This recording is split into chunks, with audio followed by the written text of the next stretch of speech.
March 10th, 2020, the last time the Tufts Jumbos took the field against Ithaca College, they won 26-11. A few days later, the world would shut down, but 1 year later, we are back, and the Tufts Jumbos are ready to take on the Colby Mules, ranked number 2 before they play a single game. Welcome everybody in to JumboCast. We are back after a year of absence. I'm here with my partner Joe Schmidt. I'm Trevor Russo. We're going to take you through today's game, and it is going to be a barnstormer for Tufts. They hope, based on the last time these two teams met, February 29th, 2020. Tufts won 24-10 against Colby. But Joe, do you think we're going to see anything different today based on the lapse in time between these last two teams meeting? Well, before we have the national anthem. We'll wait for that and then get to the analysis.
Beautiful rendition, as always, of our national anthem out of the speakers. It's been a while since we've had to do that, but Joe, it's also been a while since these two teams have met on this field. Tell me about the keys to the game. What does Tufts do to keep their number 2 ranking today and beat this Colby Mules team? Indeed, Coach D'Onofrio wanted to go no differently than it did just over a year ago. Coach D'Onofrio wanted to go no differently this time. There's a lot of excitement around this game, and it is Tufts' opener, so you can expect some sloppy play. But overall, they're going to be focused on doing the little things right and running in transition, because that's just how the way they play. They play fast, and they play to win. Colby, there wasn't a lot of data on them last season. I believe they went 1-2 in overall play before their season was shut down. But this is a team that it's a pretty good lacrosse squad. I mean, you look at the NESCAC and you see one of the premier lacrosse leagues in D3. So against that sort of competition, they may look a little weaker, but this is no slouch of a team, right, Joe? That's right, and they already have the added leg up of having played their first game this season. They opened with a 17-3 win over the University of Southern Maine, but you can expect the score today to be a lot different, as Tufts is nationally ranked and expected to compete for the national championship this season. All right, so we're about to get started. The 2021 lacrosse season for the Jumbos about to get underway. We're going to see a bit of a different type of face-off after the NCAA rule changes. No more motorcycle grip. That's right. One of the main keys for the rules committee after the season was to reduce the time on the face-off, and we see it right there on the very first one. Ground ball is going to be rolled around, and it looks like Colby is going to take this up the wing, passing it out, and Tufts is going to actually pick that up. They're running to the crease, and they're going to set up their offense to start this game off. Passing it out, and that's a goal! Immediate strike from the Jumbos. Joe Murtha, the junior, starts it off, and we're barely 20 seconds into this one. Man, what a huge goal. What a huge energy goal to get the game going. That's Joe Murtha. Joe Murtha, the short stick D mid, which is always a huge goal when one of them gets a goal. All right, now we're going to see that face-off. We're going to go right back into it. Kyle Helfrich, the senior, won 69% of his face-offs before. Bit of a struggle here, but he's going to try to come away with this. Misses the ground ball and falls to the ground. There's a dive. A chaotic event near midfield, and it looks like Tufts, after all that, is going to corral it back in the back of their net. That's going to be Jack Donahue. They're already up in midfield. This Tufts team is moving quick. Passing it over. Tufts having to reset. Running around. And that's another goal! Max Waldbaum. 68 goals in 2019. Only played one game in 2020, but he gets his first here. Jumbos up top 2-0 after barely any time has passed on the clock. Yeah, they're doing a really good job running in transition, getting the ball moving quickly through the attack. And I'm sure that's a huge confidence boost for number 7, Max Waldbaum, who barely played in 2020, but brings a huge boost to the Tufts attack. Now Helfrich back to the face-off X. Gonna try to win this one. Doesn't look like it's gonna be able to. Picked up by Colby on the ground ball. Helfrich still chasing him down the side of the field. And now Colby is going to get their first chance to set up in the attacking side.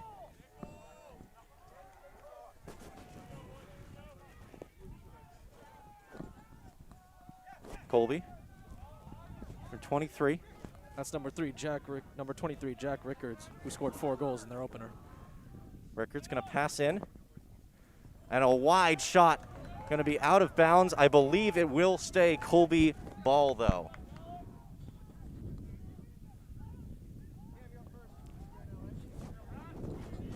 Colby going to take a strike and miss the net again. Still going to remain at Colby ball. Jack Rickards was closest.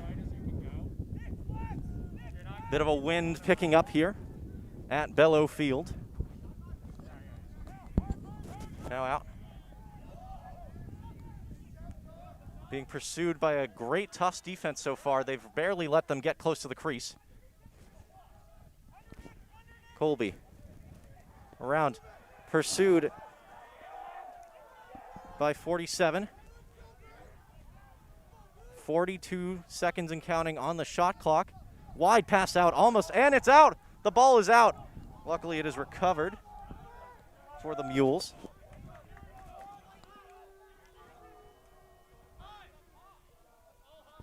Now, what is Tufts doing so far? We're going to see a flag there. What do you think that's going to be? Wow, every single referee in the area calling a flag.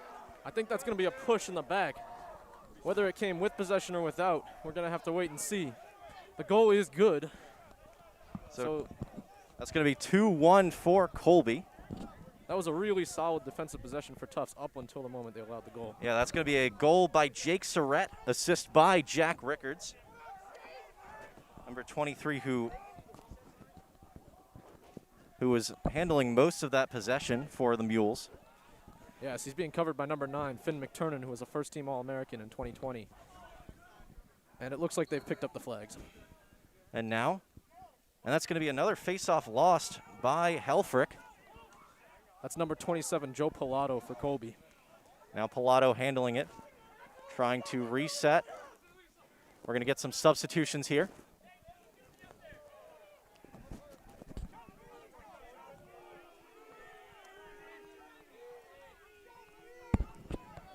Colby pushed all the way back to the half line. Now they're going to try to assault. Now, did Coach Dinolfo, seems like they're playing really tight defense so far, aside from that beginning goal with the push in the back. Yeah, it looks like Tufts is trying to win these one-on-one matchups, especially with the short stick D mids. Yeah, gets the stick check, and that's going to be a save for Joe Thoyer. Oh, and a flag again. That was a nice save by Joe Thoyer. That'll give him a lot of confidence early on. Unfortunately, looks like Colby will get a man-up opportunity as the flags fly.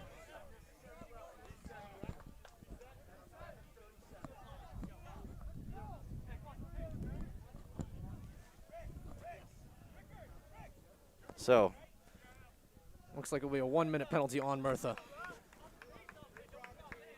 So if you're the Jumbos here, how are you handling this open man-up position? How do you defend this sort of activity? Well, they'll be in a zone since they're a man down, and it's all about communication from here. They've got to rotate well and make sure the ball is covered. Colby trying to find openings, just passing around the rings, faking to the right. Looking in. Tufts doing a good shot, and that's going to go wide. Number 8 for Colby, going to be the closest in possession there. That was a shot from number 14, Nolan Zusi.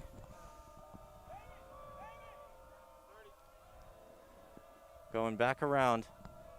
Only 25 seconds left on this penalty. Tufts only allowing a shot, and that's going to go wide again. Stay Colby possession. Back up by Jake Surratt. Shot from Rickards. Now back around. Tufts trying to get out, and that's going to be a goal. They convert with 11 seconds left. Jack Goller with the strike, and it's 2-2. Tufts is getting a bit of a run after a very quick start. Yeah, that was really, just in general, great ball movement. They generated a couple quality good looks on that possession. And I think the Colby coach, Coach Guy Van Arsdale, will be quite happy with the effort on the extra man opportunity. All right, back to the middle we go. Joe Paloato, he's been actually very successful against Helfrich so far, but it looks like Helfrich gets the better of him, picks up the ground ball and loses it. And we're going to see a flag come out there, stopping the play very quickly. Tufts finally got what it seemed like a clean win off the faceoff, but no dice. The refs are calling it tight so far. I believe that's going to be a slash on number 44.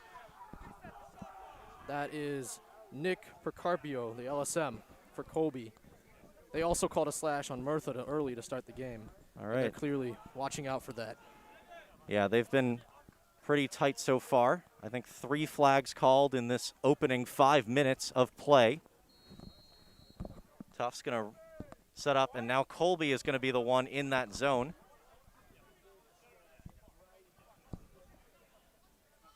Looks like up top, we've got number 18, Garrett Samuelson for Tufts.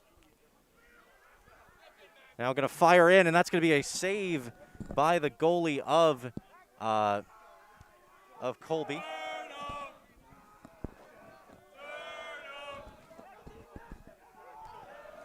Colby going to sub in. Bit of a dive there. Going to lose the ball. Ground ball picked up. Turnover by Colby.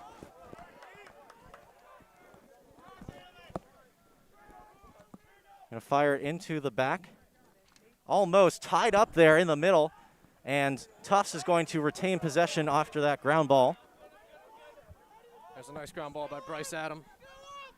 Oh, almost over the back there by number 47, Bryce Adam. Colby a quick set. Going to get slashed in the back and lose the ball. Not slashed, excuse me. Good, clean hit there.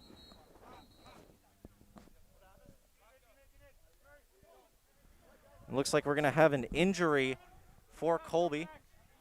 That's going to be Riley Bergstrom. Seems to be pulling up lame. He's getting helped over by the trainers. Hopefully he'll be all right. You hate to see a player go down early in a game. Had 2 shots so far against Wesleyan in their opening win. Number 44, sophomore Kyle Edelman is out there as the LSM for Tufts. He's getting some time early on. Now slashing it around, and that's going to be out of bounds. Have Henry Popko in the area.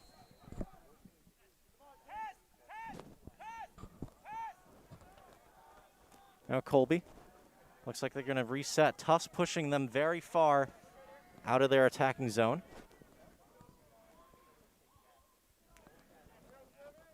Shot and good. That's going to be a strike from number 22, Noah Froyo. And now Colby is on top 3-2. This is not what we expected at the outset, Joe. Well, perhaps Colby is benefiting from having played a first game. They're really playing well right now, moving the ball crisply, And that was a great shot, high to high, left-handed, beating Thoyer. Yeah, just under the crossbar. Seems like they've been getting a lot of open looks too out there. The Jumbos have not been sticking as well as we'd expected to them on these attackers. Yeah, they're moving the ball really well. Perhaps there are a few lapses of communication among the Tufts defense. All right, now back. Looks like a big struggle here. The referees, now it's going to come out, and it's going to be picked up by Helfrich. He's settling into the game well. Now to Walton. Walton going to try to cross pass it over to Thoyer. Now back up. Tufts will clear with number 17, Cam Keller.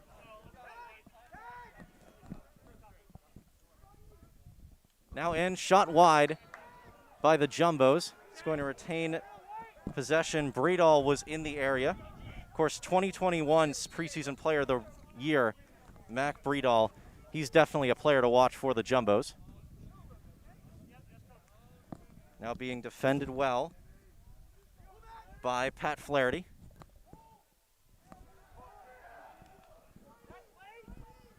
Jumbos are being dogged. And the ball's out. That was a great check by the D-mid. That's going to be wide. They're going to say Breedall was in the area for the Jumbos.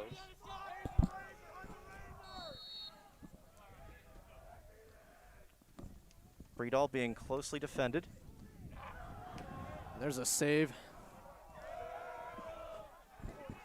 We saw some really good defense from Colby on that possession, especially from number 49, Miles Tonkel. Quick shot, and it's good! Another goal for the Mules, and right now they're up 4-2. A quick strike. They've been really hitting those sticks. They've been hitting the sticks really hard. Great checks out of Colby was the one that forced the turnover, and a quick strike on the other end, and 4-2 Colby against number 2 ranked Tufts. That was sophomore Henry Popko, who also scored against Southern Maine 2 weeks ago. And he was right on the doorstep, managed to finish it 5-hole on Thoyer.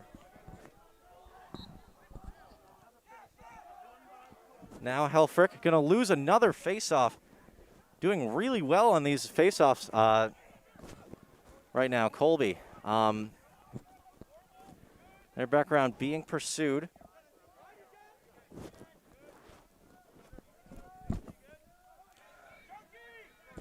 Back of the net.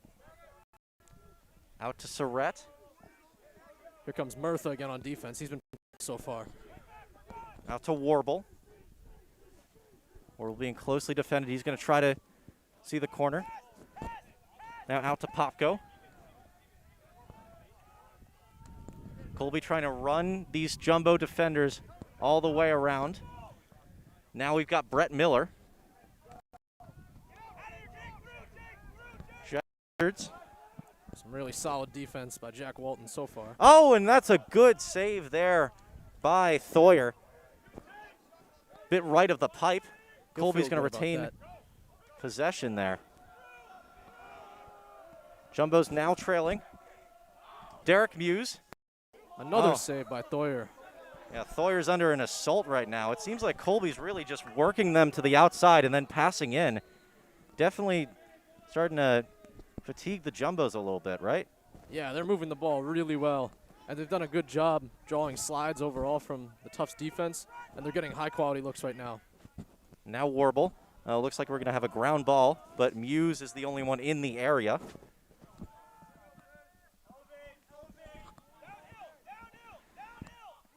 Going downhill is Brett Miller. A shot again. That one by, I believe that was Brett Miller. Backed up by Surrett. Looks like Jack Rickards will go over and get it to trigger off the end line. 49 on the shot clock. All right, now we're going to see a quick substitution. Nolan Zuzi back on. Looks like we're going to have Warble. He's been handling the ball a lot lately.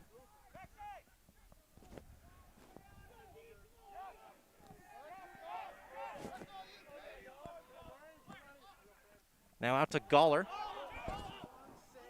And that's high in the air. It looks like Jumbo goes down. And he is slow to get up. That is Finn McTurnan, I believe. Yeah, he took a big hit on the play from number 31. Number 31, Gray Warble, and it'll draw a flag. Is that going to be a... Ref's coming over to tell us what it is now. Yeah, Warble in that penalty area now. Illegal body check on Warble. 1 minute. They deemed it was not to the head or neck area, so it will not be locked in. So this is really good for Tufts, though. I mean, they've sort of struggled to get these Colby Mules out of their end zone, and now they're getting, out of the attacking side, and now they're getting a chance with a man up to score. Converted on their last man up opportunity, did Tufts. Yeah. Now out to Adam. Quick pass into Triber. Shot on goal, and that's a save. Good one there from Matt Roca. And Tufts sort of wasting that penalty opportunity. 30 seconds to go. Going to be out of bounds, and actually Tufts is going to get possession back. That's a lucky break there for the Jumbos. We're about to lose a bit of that penalty time. Still going down 17 seconds on the penalty clock, and that's another save for Roca. And Tufts, it looks like, is going to run out the remainder of this man up. Unfortunate for the Jumbos.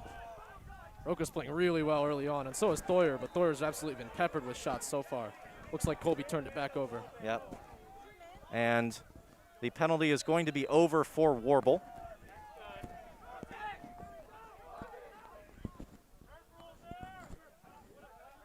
Now Tufts going to ground ball, and Roca is going to get it back again. Tufts just not using the clock on these possessions. Seems like they're really eager to try to shoot early, right? Yeah, Coach D'Onofrio talked to me early on before the game about doing the little things right, and right now you could not say that Tufts is doing the little things right. They're turning it over sloppily. Now Colby, they've been using a lot of this shot clock on their possessions, have led 2 points so far against this number 2 Jumbos team. Now we've got Goller. They're running around. Colby has been very patient, but they're not patient there. That's going to be another goal for the Mules, 5-2. Number 24, Nick Hassan, getting the goal off a nice feed by Nolan Zusi, I believe it was. Yeah, Nick Hassan has not scored, has 4 shots on goal this season, and that's going to be his first. Back to the faceoff X. So far, Pilato has played really well. Yeah, Pilato's been working Helfrich right now, and that is going to be a win for Helfrich. Just as I say that, he's going to take the ball up and pass into Breedall. Haven't seen a lot of Breedall. Haven't seen a lot of the attacking Jumbos so far in this game. Breedall going to take a quick shot, and that's going to be saved again by Roca. I'm not sure Coach D'Onofrio will be happy with that shot. Very early into the shot clock. Tufts has not had possession a lot. Yeah, no ball movement really for the Jumbos so far. They've been doing 1-2 passes and then taking the shot. Breedall trying to pressure Roca there. Long pass in, and that's going to be out of bounds. A bit of an ill-advised turnover there. Colby really has the time to work this clock. They shouldn't be rushing things right now. Still a 5-2 advantage, though, for the Mules.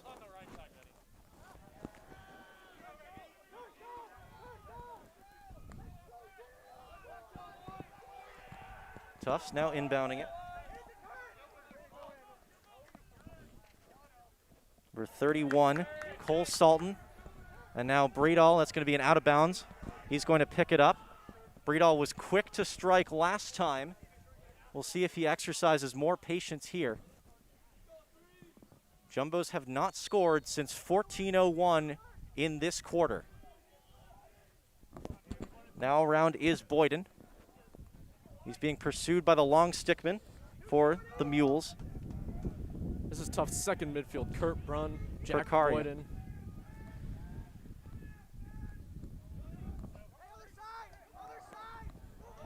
Trying to move the ball.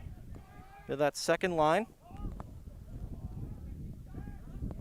Wide shot there from number 33, Kurt Brune, the attacking sophomore. Backed up well by Bredahl. Yeah, Bredahl's been good to keep the possession for the Jumbos. It looks like he's going to try to score, and that is another save by Rocha, excuse me. Yeah, Rocha, excuse me. Rocha's playing really well to start the game. I know, Bredahl's gone to that sort of move, the left shoulder, every single time so far. He's got to start to mix it up, right? Yeah, I think we'd like to see better shot placement overall, because that's twice now he's been saved. The Jumbos pursue, force a ground ball there, and it looks like the Jumbos will take possession there. Good defensive effort in on the wing there by the Jumbos. I believe that was number 33. Excuse me, I believe that was number Shea McAustin. That's a goal! A quick strike there for the Jumbos. That's number 33. That is number 33. I was looking over there, and he's already over there scoring the goal. The Jumbos with 1:23 in the first quarter. There's Kurt Brune, the sophomore. He did a nice job on that ride, combined with number 21, Taggart Eimer, for the Tufts LSM. The two of them combined to turn the ball over. Brune took it right the other way. Good shot to get Tufts back. That's really great defending by an attacker, too, you think. Now in the face-off. Long one here. Helfrich. Looks like Colby's going to pick this one up. So far, Colby keeping their advantage in these face-offs. Now setting up on the attacking side is the Mules. It's been a bit since they've been back here. A lot of turnovers on the wing area for the Mules lately. That's right. The Tufts ride is causing a lot of problems right now, as we saw in that last goal. And now we've got good save Hassan. by Thoyer. Yeah. Thoyer has been peppered so far in this contest. He's standing tall so far, though, despite letting in a few goals. So far, 9 on goal for the Mules. I believe that was the 10th. Now the Jumbo's going to set up on their end. Shot wide and saved by Rocha, excuse me. He's just been so good. I got to get his, because it seems like he comes up every single time, and that's going to be a flag. Yes, I believe that one was an offsides on one of the Colby attackers. Took a minute for the refs to notice the flag was down.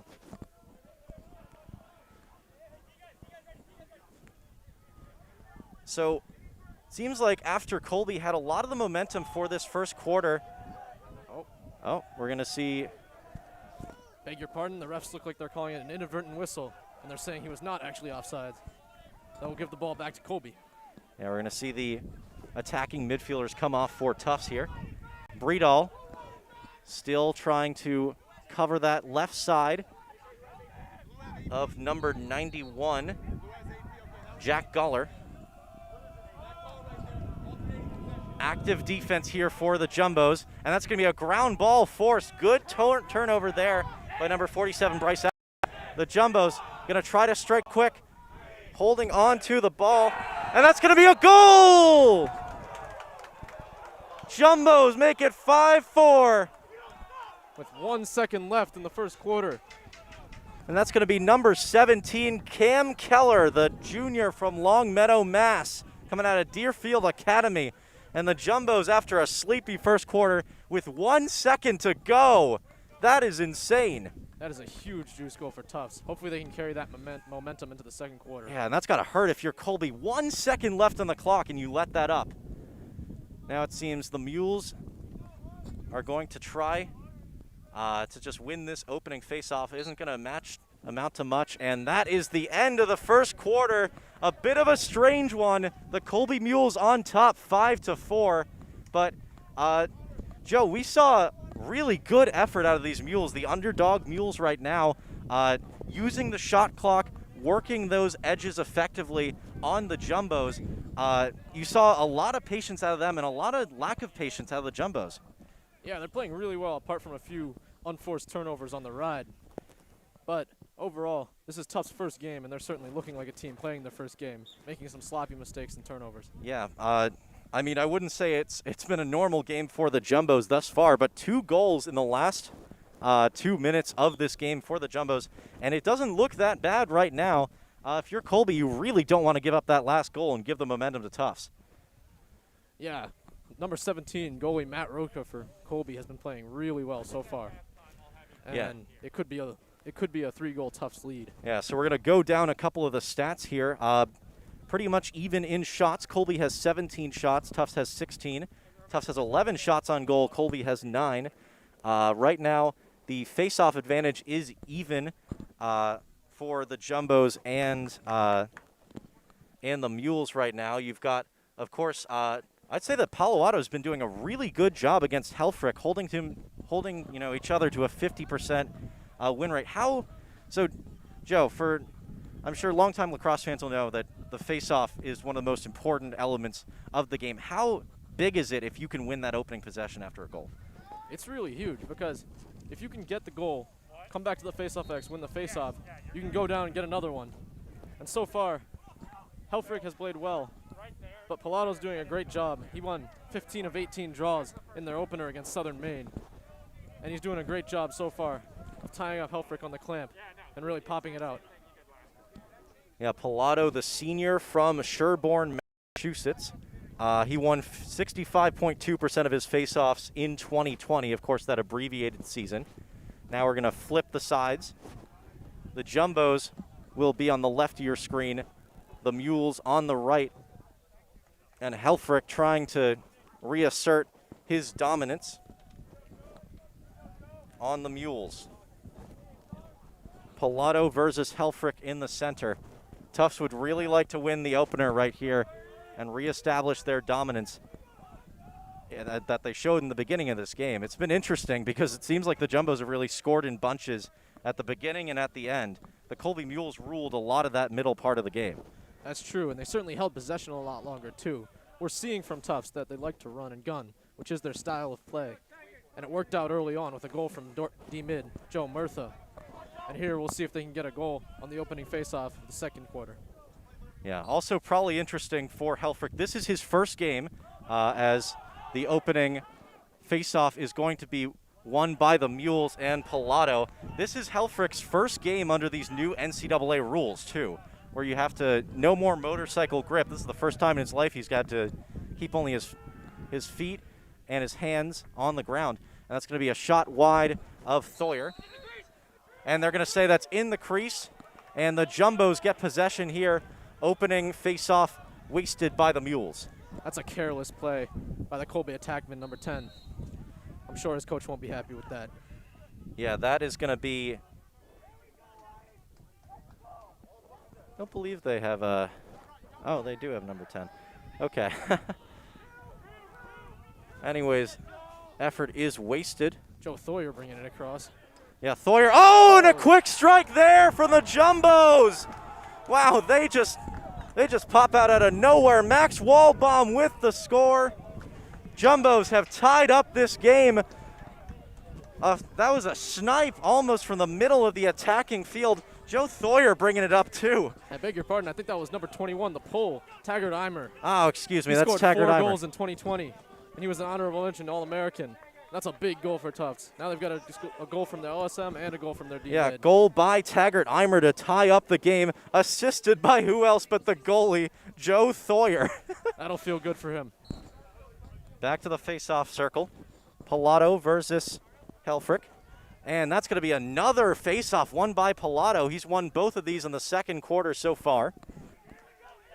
He's playing really well. Yeah, you can say that again. Right now, Surrett.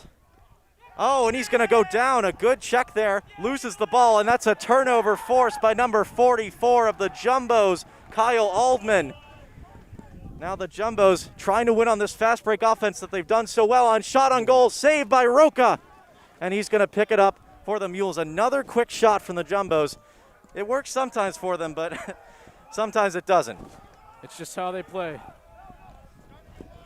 Number 19, Jack Walton that time, another pole shot. Yeah, Roca staying pretty far out. He's going to run back to his net. Almost good save by Roca. He was caught out a little bit there. Colby's got to be careful. The Tufts ride has caused a lot of problems for them so far. Yeah, it looks like they finally made it into the attacking half, and that's going to be a turnover. Oh, That is crushing for the Mules. Seems like this Tufts pressure has really been getting to them lately. And just the ball missing the stick there. Thoyer is going to bring it out. I don't think he'll be assisting any more goals today, but we'll see if the Jumbos decide to play with a little bit more patience than they've shown earlier in this game. Now out. That's going to be a shot on goal, saved. A shot from Bryce Adam. Breedall is going to be the man to take it out. That shot went off the side. That shot went off the side of the cage. So the shot clock will not reset. All right, Cam Keller is going to lose the ball. Going to still stay with Breedall. Really important for the Jumbos that he's been sort of the closest man on a lot of these plays. Now Breedall going to take it himself. Let's see if he tries that left-hand shot. Goes out. Now that's Waldbaum. And we're going to see a flag. It looks like Waldbaum celebrating because that's going to be on the Mules. Number 44, Kyle Aldman, is down. And I believe that's going to be number 15, Will Dodge. Correct me if I'm wrong. I think that was Dodge on the penalty, right? Yeah, and I don't know whether they're going to pick it up after the goal or not. But that was a sweet finish by Waldbaum. Yeah, that's a goal for Waldbaum. Get caught up in the excitement of the goal. Yeah. Waldbaum. 14 Berdal made an insane pass, or at least I think it was a pass, as he was going down, getting mugged by two That is Colby Waldbaum's defenders. third goal of the day, too. Yeah, well, he's been picking spectacular. up right where he's left off. In 2019, he had 68 goals, and they missed him a lot in 2020, even though they went 4-0. And he'll be glad to be back. Yeah, Waldbaum's got that height advantage, too. We'll see if Helfer can win one. It looks like Colby is still going to pick this up. That is going to be Charlie Lynch, excuse me. He's pressured hard, and he is going to be, I believe that's going to be a foul on Tufts, right? I believe Colby got a timeout off. Oh, okay.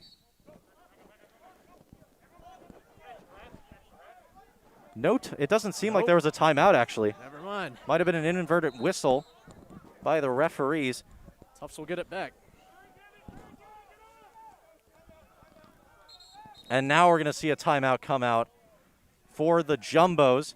Coach Casey Dinolfo taking that one. And while we have his name on our mind, let's talk about the incredible success that Coach Dinolfo has had with this program. Yeah, so he was a Tufts alum. From 2002 to 2006, he played 3 sports here at Tufts: basketball, football, and lacrosse. And after coaching at the Taft School in Connecticut, he came to the Tufts program in 2017.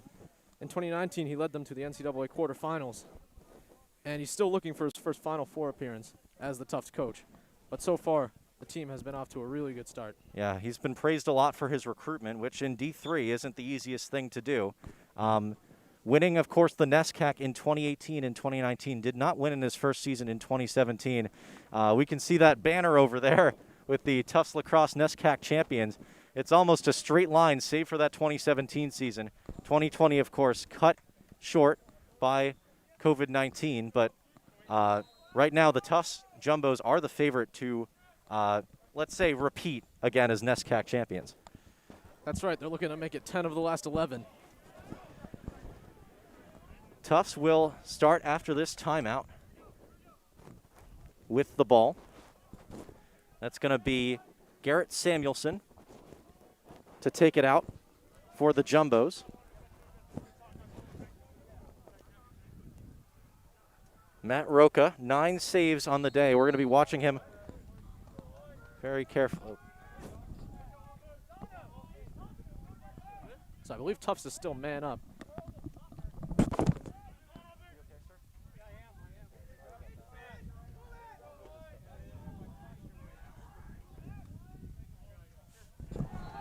There's a goal.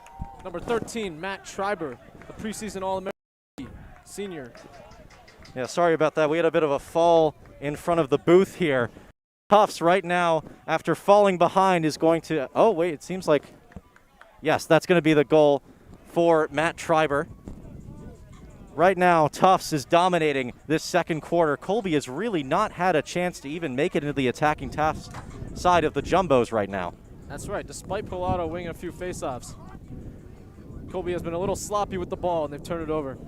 Yeah, I think you definitely have to say, as the wind begins to pick up here, that Pilato's been the standout player for the Mules thus far. But that's going to be the first win in a bit for Helfrich. Wind really raging now. Tufts is going to pick this one up. We're going to see Breedall take it out. Excuse me, that's number 47. Yeah, Bryce Adam. Oh, and that's a quick goal from Bryce Adam. As soon as he gets it, he scores.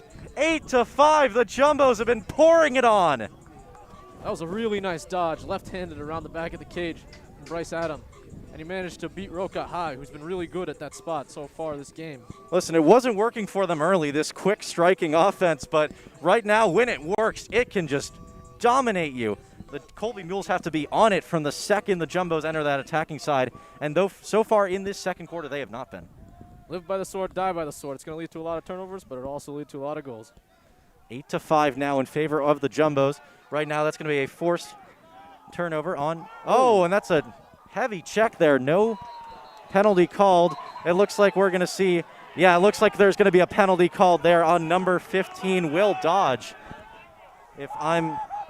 Huge hit by number 6, Rafa Brew. Oh, excuse me. That is Rafa Brew in the penalty box. Yeah, he sent number 22 for the Jumbos, Evan Cunningham, flying on that, and that is just not going to fly. Matt Savage for Colby handing the referee back his flag.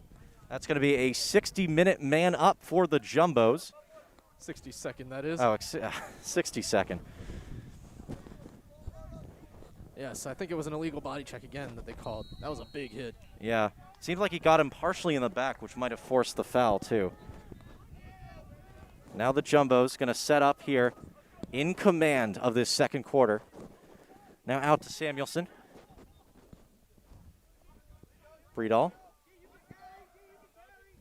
A little bit more of a patient. Oh, never mind! That's Garrett Samuelson. They've been targeting him on that possession, and he slides it by. Another goal for the Jumbos. This is outstanding. That was a nice pass, a good fake and pass by Breedall, who has a couple assists today, I believe. And then a nice low-to-low shot, left-handed by Garrett Samuelson to the bottom left corner. The music coming out here at Bello. Right now we're going to see a timeout by the Colby Mules.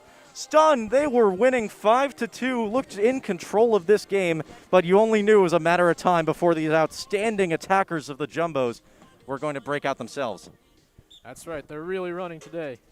And while it hurt them a little in the first quarter as they failed to connect on a few passes, right here, they're showing what advantages going fast can bring in the offense. Yeah, and so far, the surprising thing to me is Mac Breedall has not scored yet. The 2021 preseason player of the year in D3.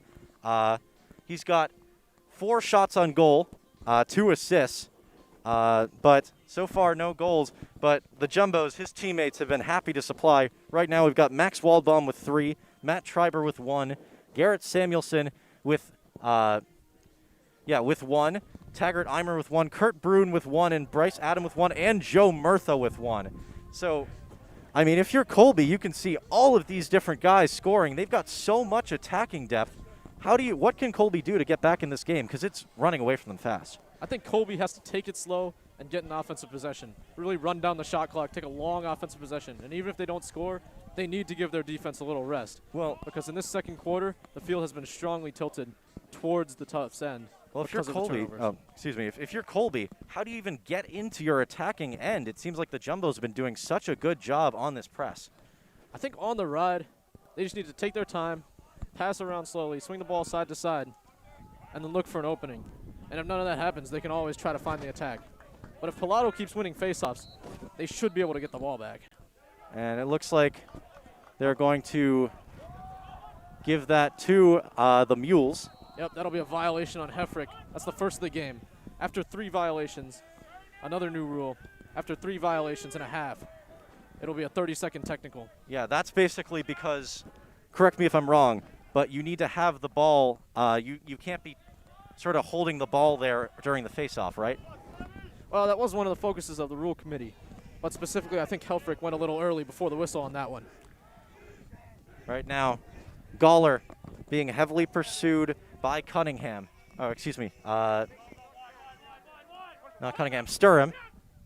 That's going to be a shot and a save by Thoyer. Looks like it skipped off the side of his right foot there. Yeah, Coach Denolfo had a lot of praise for Sturham and these young D mids for Tufts. He said they really like to get up and run, and they're trusted to handle the ball. Now Colby trying to go back to what made them successful. That's wide again of the pipe. That was a nice trail check on that shot by number 55.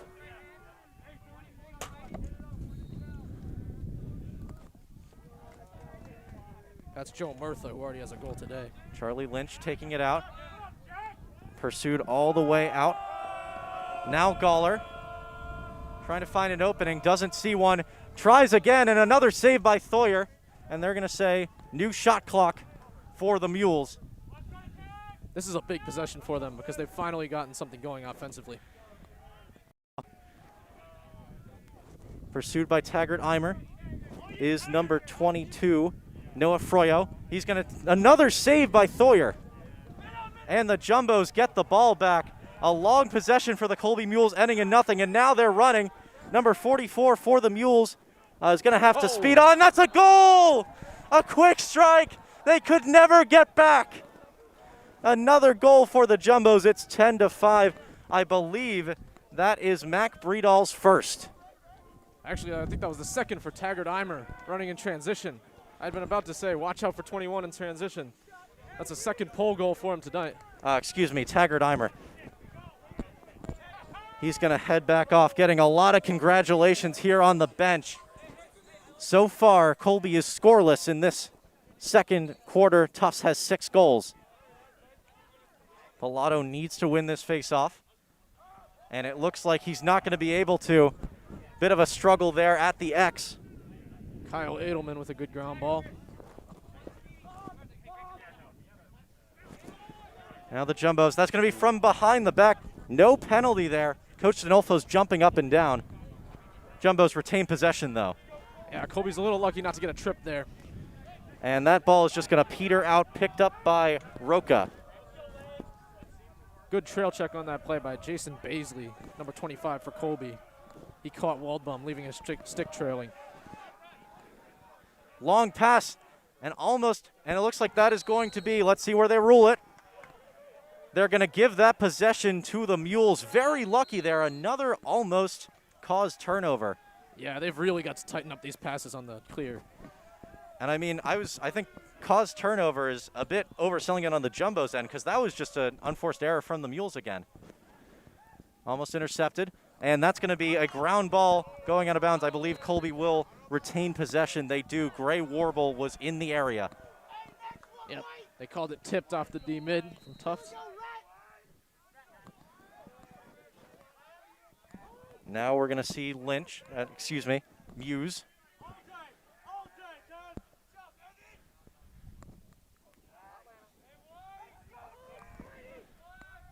Mules trying to take a shot. Bit of a attempt there. Oh, behind the back, almost by Rickards. And that's going to be Jumbo possession. Big break there for the Jumbos. Wow, first a great save by Thoyer on the behind the back try by Rickards. And then I believe he fell in the crease as he went down. So Tufts will get the ball back. Yeah, I believe that that is a new rule as well this year, right? They've touched the crease dive a little bit. That would have always been called. Had he scored, he would have been allowed to fall in the crease as long as he did not end up in the goal mouth, which is now painted on the field. 55 seconds for the Jumbos on this. Another goal! Another strike, this time from Bryce Adam. And the Jumbos, I don't know what else you can say about this. They are just, after a strong start by Roca, too, he has just looked defenseless in net. Yeah, Tufts is getting much higher quality looks than they were in the first half. In the first half, we saw a couple really tight angle shots from Breedall, high to high, stick side. That's just a good sweep by Bryce Adam. When a player gets to the middle of the field with his hands free, you can expect him to let it fly for this Tufts team. Second goal today by Adam. Now back to the face-off, and this one is going to be won by Helfrich. Now back in the attack again are the Jumbos. Breedall Some nice moves, a bit of a roll. He loses the ball and his stick. I don't know what the dodge roll there was for, but Breedall losing possession. A long pass, another errant pass by Colby, and Tufts picks it up. That's Waldbaum running in. He has 3 goals today. Can he make it 4?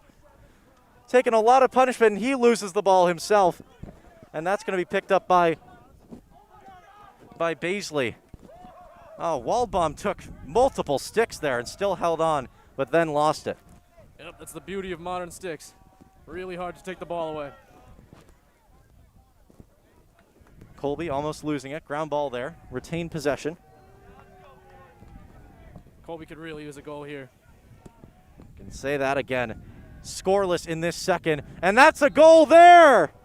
Just as you said it, that's number 23. I believe that's Jack Rickards. That was a nice dodge. Oh, excuse me, sorry. Noah Froyo on the goal there. Nice dodge down the right-hand alley, and Thoyer didn't look too happy with himself after letting that one in. Yeah, it seems like Thoyer's been saving that type of shot all day, but this one did not skip past the pipe.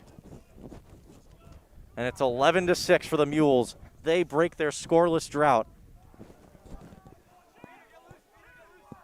First goal for the Mules, actually, since 3:36 in the first quarter. Looks like we got a violation on Pilato this time. That'll be 1 for each team, as Helfrich will pick it up for Tufts.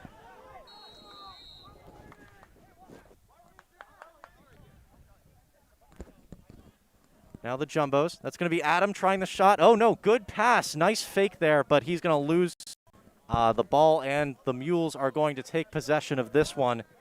Ryan Darby in the area. Darby out to Roca.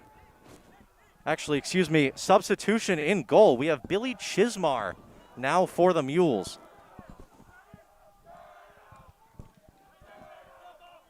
Long pass over and a turnover again. Colby's got to really take care of the ball. They're shooting themselves in the foot time after time again. That's an interesting call by Coach Guy Van Arsdale for Colby, pulling out Roca so early. Yeah, he's been under a decent amount of assault today.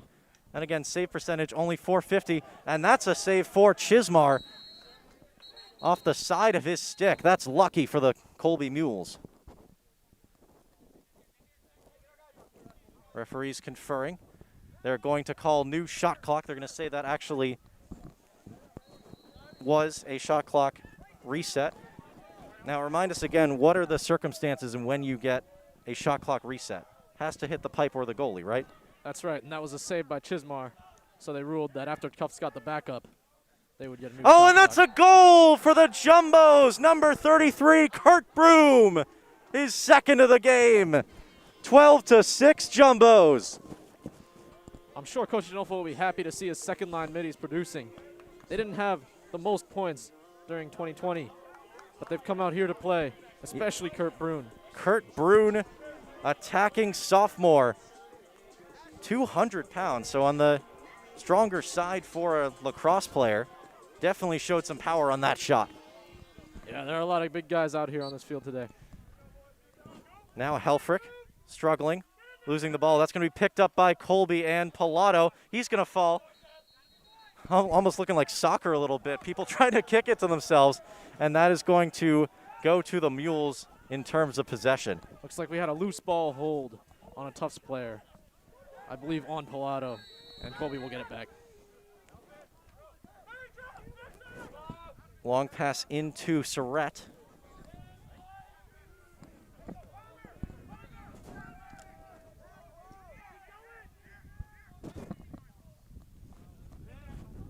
There's some good defense again from a Tufts Shot defense. again, and that's going to go through the legs of Thoyer. That's number 24, Nick Hassan, his first goal of the day. And Colby, after watching the Jumbos go quick strike after quick strike, decide to take one of their own. Good opening there for Hassan. Tufts made a big run in the second quarter, but Colby's sticking with it, especially later on. That's 2 goals now for them, and they're starting to claw back a little bit, only down 5. Of course, bit of a different schedule here in the NESCAC this year due to COVID restrictions. We'll get to that in a second as Tufts wins that face-off. I believe the second line coming out now for the Jumbos. Shot on goal is wide by Breedall, and that is going to go to Colby. No one was in there for the Jumbos. Coach Dinolfo is furious right now. He really thinks that should have gone their way. Yeah, he's not happy with the refereeing on that call. I couldn't quite tell who had the backup. Yeah, the assistant coach is trying to calm the bench down. The entire Tufts Jumbos team incensed. Noah Brooks now in for the first time in this game for the Colby Mules. Gawler passing out to Rickards. Froyo has 4 shots. Colby taking their time, trying to go around the net, seeing if there's an opening. There is not one for the Mules. Maybe on the other side. And, oh, off the pipe!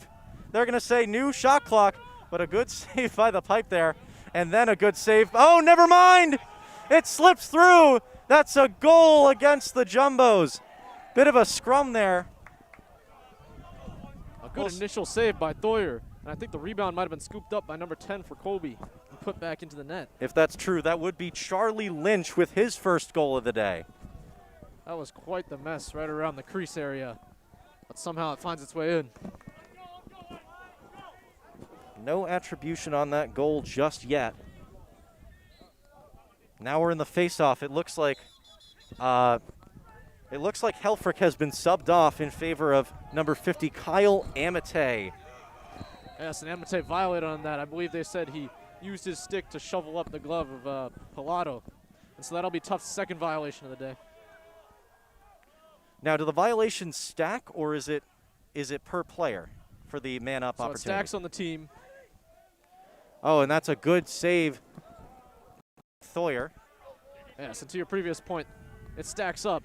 And so if Tufts gets one more violation in this half, it'll be a 30-second man-up opportunity for Colby. Now, who takes that man-up penalty? Oh, just anyone. Anyone can serve it. It's a team penalty, more or less. But the face-off man who got the third violation would then receive the penalty officially, I believe. Henry Popko pursued hard by Finn McTurnan. That's going to be a good save by Thoyer. Oh, it bounces wide. Close there by Charlie Lynch, and the Jumbos will take possession back. That had a bit different sort of spin on it. I think that could have rolled back into the net. Yes, and I'm sure Thoyer will have words of thanks for Jack Walton, number 19, who picked up the ground ball. Breedall already in the opposite end.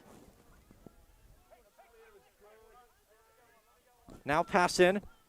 Shot and scored! Max Waldbaum, number 4. He was wide open in front of the net. Well, I wouldn't say wide open, but he was pretty open. You can't allow that shot if you're the Colby Mules. Yeah, especially not for a guy who had 80 points in 2019. That was a really nice dodge off a bad closeout by a Colby defender, and then a subtle head fake to drop down the goalie Chismar low before finishing high right over his top, right over the top of him. Excellent assist there by Breedall. You could see he really turned the corner on the Colby defender covering him, and I like the fact that he didn't take the shot there. He was a little trigger happy in that first quarter. 2:13 left in this quarter. Colby Mules going for the quick strike, and nice save, incredible by Thoyer. Scrum near the net. That's going to be picked up by Lynch. But wow. What an incredible reaction. Man did a split.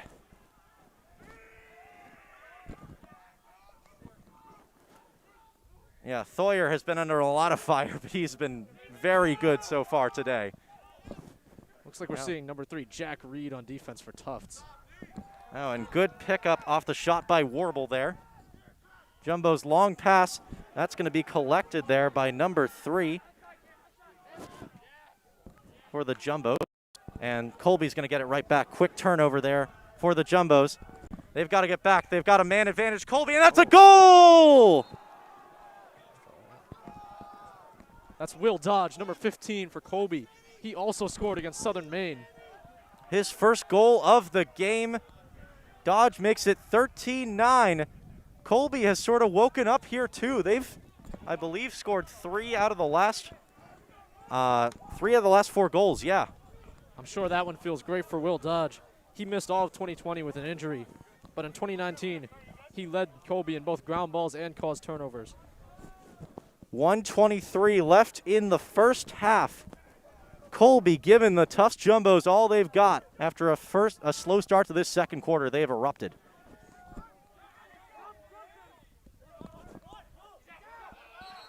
And they're going to say he stepped out of, I believe that was a step out of bounds, right? That's right. You can't let that happen if you're Colby. I mean, that just seems like such an easy thing to not do. Yeah, it's another win by Pilato, and yet another turnover on the high pressure by Tufts. Now Breedall going to survey the field. 56 seconds to go in the first half. Can Tufts tack on one more?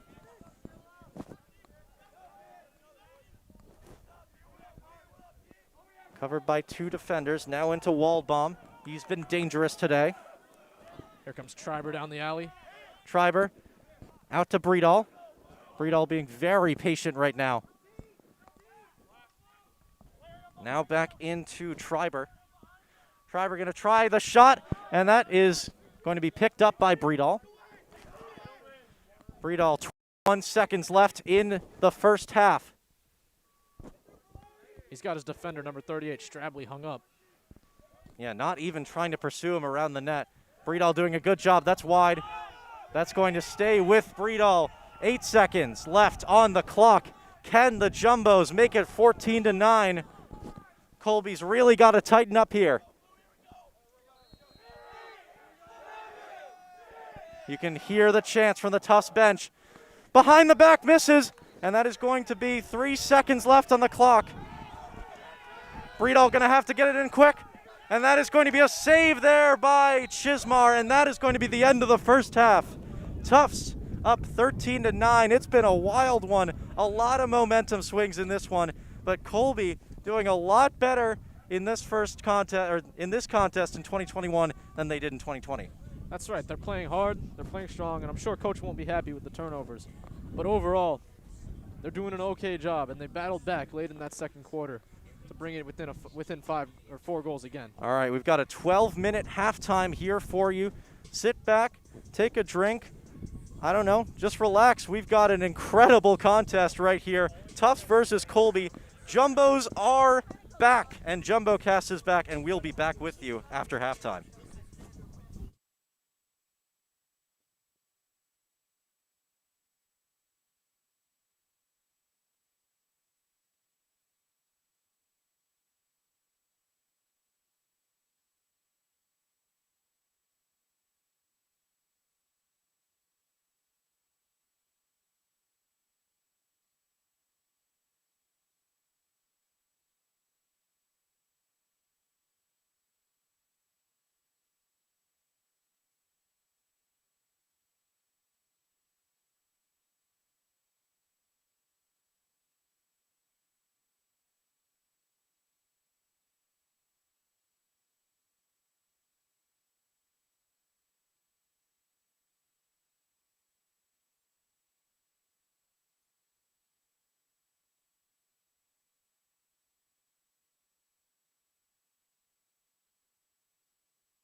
Welcome back into this second half of Colby versus Tufts, the season opener for the Jumbos. Once again, I am Trevor Russo on play-by-play, joined by my excellent partner here, Joe Schmidt. Now, Joe, we're going to have to guess quickly this analysis, and Tufts has been able to get into these possessions quickly, scoring very fast, playing their game. Yeah, we know that Tufts likes to run, and it's been no different today. Number 21, Taggart Eimer, the LSM for them, has 2 goals already, which is half of his total in all of 2020. And overall, they've been taking really quick shots. Didn't work so great in the first quarter. Worked like a charm in the second. Yeah, and if we're talking about things that Tufts did well, we also have to shout out number 27, Joe Pilato for the Colby Mules. He's been doing really well in these faceoffs, keeping them in the game. Yeah, I believe he's 13 of 24 right now against Huffridge. And if it weren't for Colby's 50 turnovers, they would certainly have a big possession advantage today. Yeah, and Pilato now facing off against Heffrick. Long face-off here. These two now back into that motorcycle grip. And it looks like that's going to be picked up by the Jumbos. Heffrick winning that first one. Tufts going on offense. What have they been doing really well today? And what do they need to do better at? Oh, I think their shot selection in the second quarter was much better than in the first. We saw a number of quick, low-angle shots from Breedall in the first here. Tufts losing possession there. Turnover by number 22, Evan Cunningham. Looks like we've still got Chismar in goal for Colby after Roca was pulled. Yeah, and you mentioned, if there's anyone who's an expert on goaltending, it is the Colby coach. Yeah, Coach Guy Van Arsdale was the 1983 D3 goalie. Oh, we got a clinic on goaltending here. Shot on goal. Save there by Chismar. Oh, no, excuse me, a goal. That's going to be a goal for Max Waldbaum, his 5th of the day. Wow. Well, that just once again shows you what can happen. If you give this Tufts offense the ball, they're going to run straight down the middle of the field and take a shot. And Colby's been turning it over a lot, especially on the clear. Yeah, so Chismar is the new goalie. Matt Roca, who played for 22 minutes and 44 seconds of this game, was pulled. And talking about that Colby coach, he's one to know about goaltending, as he was a goaltender back when he played. And that's another face-off win for Kyle Heffrick. He's going to take it up here, pursued by Pilato. That's going to be a turnover. Forced by, batted around. And ultimately going to end up in the hands of number 25, Jason Baisley. The stick of Jason Baisley. Colby on the quick strike, trying to look for the goal. Saved by Thoyer. And now Tufts on the offensive. Ground ball, but still picked up. And that's going to be wide of the pipe. Backup goes to number 47, Bryce Adam. Taking that usual position of Breedall, and Breedall is going to score his first goal of the day. Interesting there, you had the switch. Adam passing into Breedall, reversing the roles, and the 2021 preseason player of the year is on the board in 2021. That was just a nice cut by Breedall. It looked like he might pick it up off the end line, but then he chose to curl around the crease, catch it right-handed, finish to the bottom left corner. I'm sure Coach Adolfo is happy to see that. Yeah, Breedall last year, 10 goals, 17 assists in 2020, already up to 1 goal and 5 assists in 2021. Yeah, so 3 assists in 2021. Yeah, and distribution has always been his game. So long pass out there to our favorite midfielder, Helfrich. He's going to sub off. Now the Jumbos are going to sub on their attacking midfielders. Passed out to Breedall, almost tied up there, and that's going to be a save by Chismar.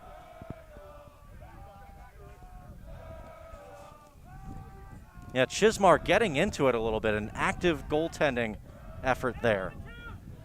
And another errant pass by the Colby Mules. This has been killing them all day. We have to talk about these turnovers. That's right. I think that's their 17th of the game. And boy, a lot of them have come on the clear. They have just not been able to take care of the ball, and it's really what's been giving Tufts all these possessions. Shot wide of Chismar by number 21, Taggart Eimer. Already has 2 goals today. They're going to say they're going to try to reset. They're changing the shot clock time from 59 to 56 seconds. Oh, excuse me, 66. Yeah, I believe they may have started the shot clock a little bit early on that one. Now Tufts going to take it out. Believe that is Waldbaum. Some solid defense by Baisley. Samuelson being pursued hard.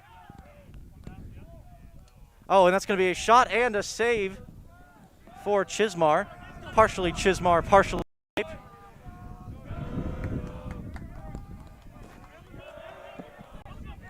Jumbo bench getting into it. They are certainly an active bunch right now.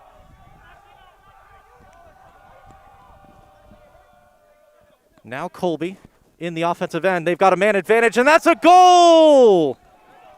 That's scored by number 4 for the Colby Mules.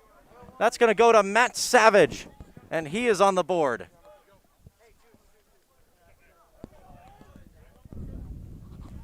Yeah, Jumbo's just caught out defensively there. Didn't have the man advantage. Colby, I believe the Colby bench was yelling for them to pick up the pace, the players on the field, because they saw that the Jumbos were not back defensively. Yes. They finally did well clearing the ball. And I believe they got the ball to number 10, Charlie Lynch, who was able to bury it past Thoyer on the bounce shot. And here's Huffridge back at this. Excuse me, that was Lynch on the goal. And now Thoyer. He's going to take it out himself. That was the assist by Matt Savage. Charlie Lynch, his 2nd goal of the day. Now Breedall trying to turn the corner, jukes out his man. Hot in pursuit and misses wide of the pipe. Backup is going to stay with the Jumbos. We're going to see Bryce Adam take it out. Adam with the shot and the goal! An easy juke there. Had number 29, Pat Flaherty, on his knees. And right there, the Jumbos answer back. Great dodge by Bryce Adam. And then as he gets the goal, I love the composure he showed. Coming up against Chismar, fakes high, finishes low. Great fundamentals. We have got a high-scoring affair here today at Bellow Field. Beautiful day for some lacrosse. 16-10 with 11:03 left in the 3rd quarter. This is certainly an unusual offensive output today, wouldn't you say, Joe? Well, we've come to expect this when Tufts plays. They really like to run. They get a lot of shots on the board. That's going to be picked up. Now back to Thoyer. Long bouncing pass is missed, and that's going to go out of bounds. Turnover. I believe that was number 19, Jack Walton, who mishandled the ball.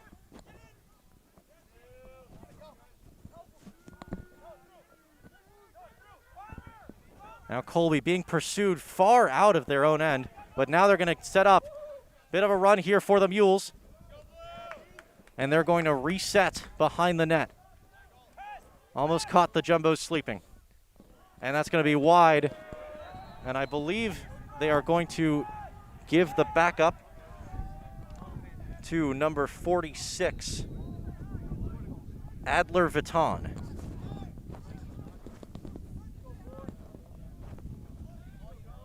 Excuse me, not Adler Vuitton, Jake Surratt.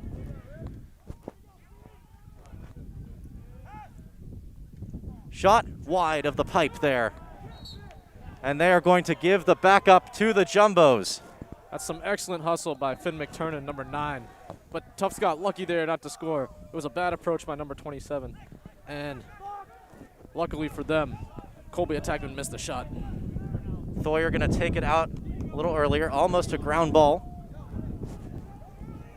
Now Bacardo going to take it to the net, tries a spin move, dumps it in, and that's a goal!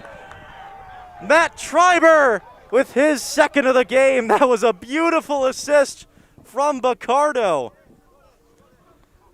Seems like all the D-mids are getting in on the action today for Tufts. I believe that was behind the back, too, from the outlet pass behind the goal. Good stuff there from the defender.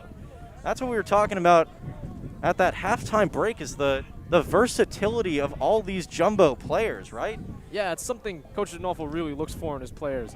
D-mids who can run, poles who can run, and it's a huge part of their game. Yeah, we mentioned Taggart Eimer, the LSM for the Jumbos, has 2 goals today. And that is going to be a face-off won by Pilato. Bit of a struggle, but now he's being pursued hard. Ground ball, eventually picked up by Lynch. I like that play by Lynch, really getting up there to support his teammates. Lynch trying to make it through, does. Cuts it back.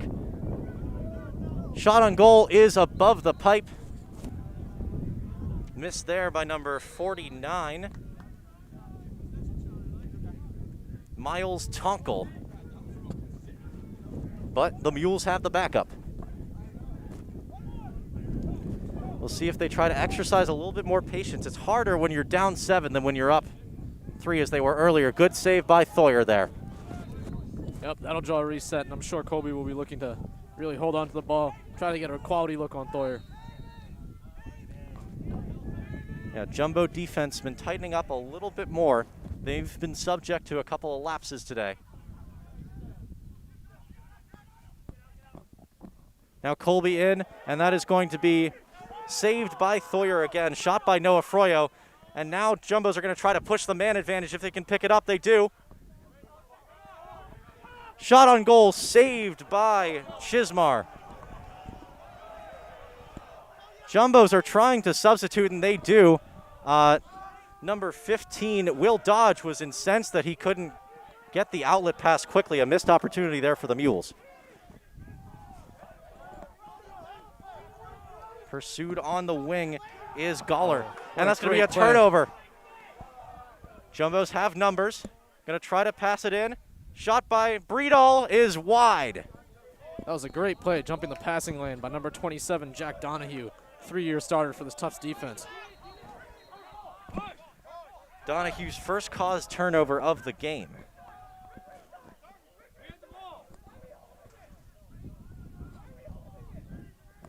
Assistant coach for the Jumbos is really confused why Bryce Adam is holding the ball. Why are you holding it, he yells. A little confusion on the restart from the refs. Oh, and Chismar and Breedall are going to meet. They're going to check. They're going to say that's a new shot clock, I believe. Yes, I believe Colby got possession for a moment there and then lost it out of bounds on the turnover. Now Breedall has a new shot clock to work with. New player in for the Jumbos, Jack Boyden.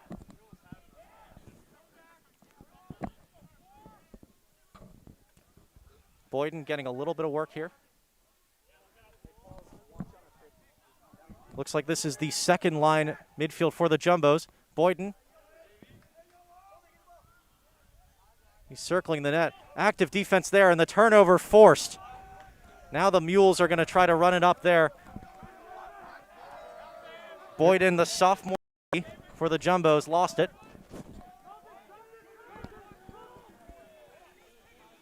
Looks like Colby's going to choose to settle after a long defensive possession.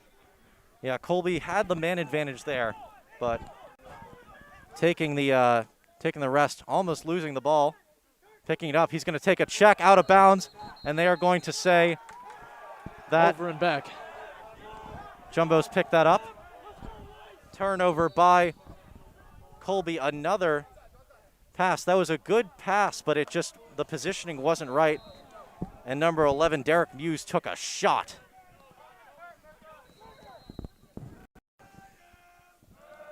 Interception there, that's a turnover.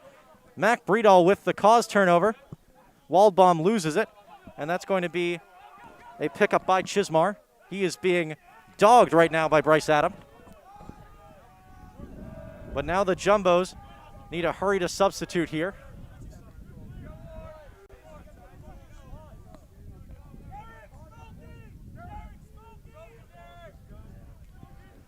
Jumbos still getting into defensive alignment. Mules decide to take a more patient approach. They have not scored in a while.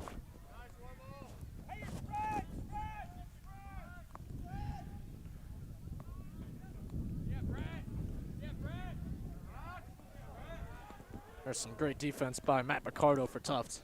That's going to be a save by Thoyer. Thoyer's really settled in this third. Yeah, Colby has not scored since 11:39. We're down to 5:47 in this one in the third quarter. Yeah, this is Thoyer's first game as the full-time starter for the Pass Jumbos. into Breedall. Goes out wide, and that is going to be, I believe, backup for Bryce Adam. Jumbos have been getting a lot of these backups here. Has helped them retain possession. And that's going to be wide. Still the backup. Now going to Max Waldbaum.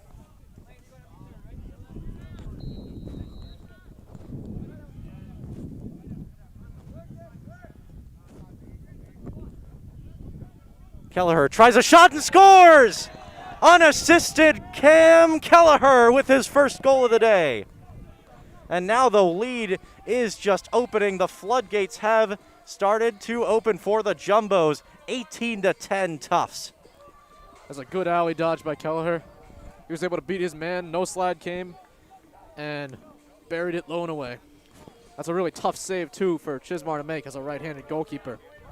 Tufts have scored the last 4 goals here at Bellow Field. And also, it seems like Pilato has started to lose these face-offs to Helfrich, excuse me. And that is going to be one again for the Jumbos. Taking a lot of stick checks, and he's going to go down. That's a flag. I believe that's a slash by number 49, Miles Tonkel. Nice work by Evan Cunningham to pick up the ground ball and then draw the penalty later on. Let's see what the call is. Excuse me. That's going to be holding on number 45, Miles Tonkel. The result is a man up for the Jumbos. 32nd man up.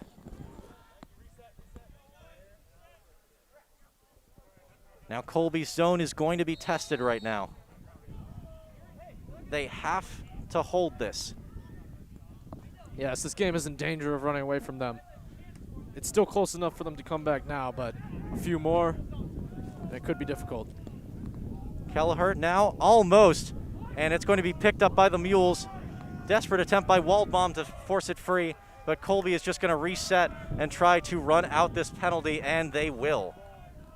That was some beautiful ball movement on the extra man by Tufts, but they just weren't able to get the finish. Oh, good forced turnover there by Finn McTurnan, and now the Jumbos are on the run. Mac Breedall, and save by Chismar. McTurnan was hyped up after that one. I'm sure it's good to be back playing. Almost, and yeah, that's going to be, that was a terrible pass from Chismar. I think he just, the excitement of saving that laser from Breedall, and he just throws it into the enemy team. Actually, Colby is going to keep possession here, though. Yeah, they got bailed out a bit by a push on a loose ball push called on Finn McTurnan there, who got a little too overeager after causing the turnover on the previous play. Yeah, right now we're up to 21 turnovers for the Colby Mules. That's a good legal check there by the Jumbos. That's going to be out front. Running with it is Sternum. Sternum is wide, but Breedall is going to be the backup. Tufts coaching staff asking for a flag on that hit. Don't think they're going to get it, though. And that's going to be a goal! That is Waldbaum for his 5th. Great passing in front of the crease by the Jumbos. Yeah, he's caught everything inside today, and he's finished the majority of them, too. 19-10 Colby. That's his 5th goal on 7 shots. He's just been a machine so far, as you'd expect. And the music is coming out here at Bellow Field once again. The Jumbos have scored the last 5 goals of this game. 3:45 left in the third. Helfrich now And they're going to win another faceoff. The Jumbos finally getting back this faceoff advantage we thought they'd have at the outset. We're going to see Bryce Adam juke himself out, and they're going to lose possession there. Yeah, we're seeing a bit of Lane McCarty, number 45 for the Jumbos, taking the wings on the faceoffs.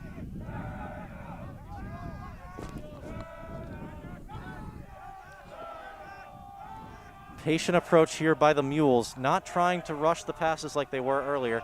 Now got it on the wing, and he's going to be out of bounds. We'll see where they call it. Yes, that's a turnover by the Mules. Tufts gets it back. Number 38 on the wing. Yeah, that's Davis Strabley, who's been covering Mac. Oh, and that's a goal! A quick strike off the cause turnover for the Jumbos. If I'm not mistaken, that's Triber with his third. Yeah, I couldn't quite catch it. I think it might have been 46, Picardo. Or that is 46, it seems, by the shouting, and that's going to be a timeout called by Colby. 6 straight goals for the Jumbos. 3 minutes to go in the third. They are cruising right now after a bit of a shaky first half. And, I mean, it just seems like Tufts is playing so fast after every turnover. Yep. Well, that's one of the issues. You turn the ball over against this Tufts team, it's going to come right back at you. Yeah, and you could see that check on Strabley coming from a mile away, too. Didn't really have the outlet and was just forced out of bounds, and before you knew it, the Jumbo struck. Yeah, with only 20 seconds in the shot clock to get the ball over half, they were down to 2 seconds left, and he had to try to run it over. Tufts midfield did a good job pushing him out and forcing him to have no other option. Yeah, I was mentioning that they were trying a bit of a different approach there out of their own half. Instead of forcing the passes out like they were doing earlier, they try a bit of patience, and it actually ends up costing them. So it seems like neither approach is really working for the Mules at the moment. Yeah, I can guess that one of the main focuses in practice over the next week for Coach Guy Van Arsdale of Colby is going to be the clearing game. They're 12 of 26 on clears, below 50%. And for comparison, the national average is somewhere around 80%. Yeah. So he will not be happy with that. That is not good. That's been the difference today. This Tufts ride, even when Tufts was struggling, has really been helping them out and forcing these turnovers.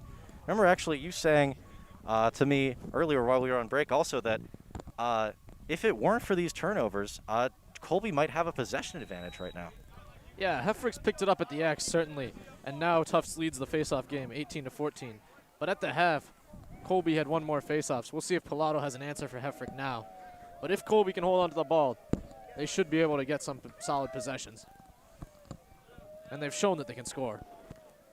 Yep, I would agree with you there. They've shown that they've been able to score. I mean, it's just the matter of getting it into the attacking half that's really been the problem for the Mules today.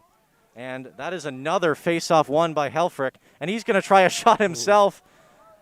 Outside, backup is to Breedall, though. Seems like he's just always in the right spot.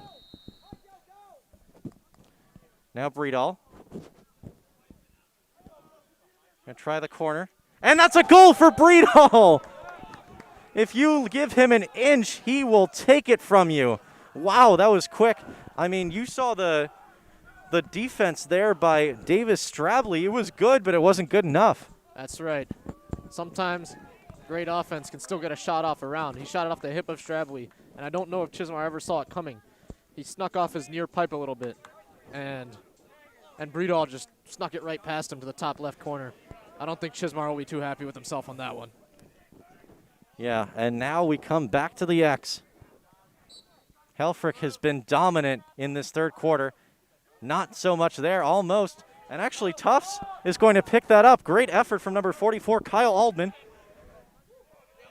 Waldbaum just going to pop pass it out. Breedall trying, save by Chismar.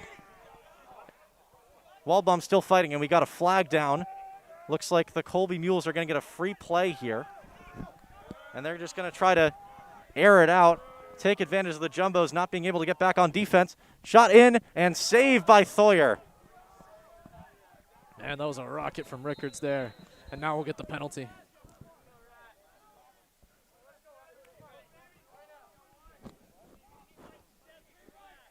That's going to be on Waldbaum for a slash. That's big for the Jumbos. Waldbaum has been a force in this game so far, and he's now going to sit out for a whole minute. Yeah, we'll see if the Colby man-up unit can take advantage of this opportunity. They're 1 for 1 on the day. This is just the second penalty so far on the Jumbos. Yeah, Jumbos have played a clean game thus far. Colby really needs a goal right now. They have been on a drought since 11:23 in the third quarter. They have not scored since. A tight zone here to the net for the Jumbos. And that's going to be, they're going to turn it over. That tight zone seeming to work. It's hard to shoot through all those bodies. Yeah, I don't think Surratt will be too happy about that one. Just kind of missed the catch, and Colby loses a great opportunity to get back in this game. It'll be interesting to see how the Jumbos do with 26 seconds until Waldbaum can get in here on the man-up opportunity, trying to score. It looks like Breedall's going to have to do a little bit of freestyling. Doesn't have his favorite target in the crease. Yeah, Waldbaum's really shown what this Tufts team was missing in 2020. Yeah, and it looks like they're just going to be content to run this out. 1 second, and clear is Waldbaum. He's going to go to the bench. They're going to sub in number 33, Kurt Brun.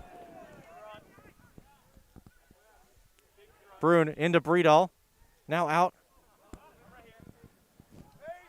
Schreiber's got it. He is being very patient. Getting a shot off and saved by Chismar. Seemed like they could have used a bit more of the clock there. And now Colby, nice cross-court pass. That hasn't been working much for them today, but they get it there.